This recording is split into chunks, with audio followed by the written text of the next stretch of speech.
ላንተ ልክ ነኝ ብለህ የመረጥከው ቦታ ሌላው ጋር ስህተት ሊሆን ይችላል።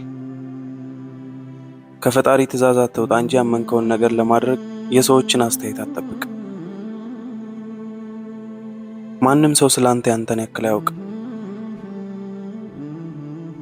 አቅምህን፣ ጉልበትህን፣ ውስጥ ያለውን ፍላጎትና እምነትህን የምታውቀው አንተ ብቻ ነህ።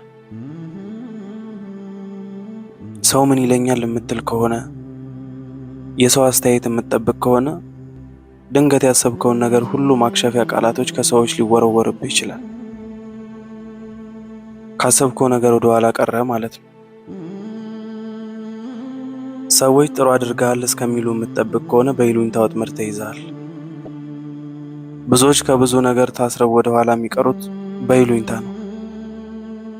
ያንተ ይሉኝታ በራስህም ሆነ በሌሎች ፊት የፈጣሪን ትእዛዝ ካከበረ ለሰው አትጨነቅ። ያንተ ትክክለኛነት ሌላውን እንዳይገፋብህ ተጠንቀቅ። አመሰግናለሁ።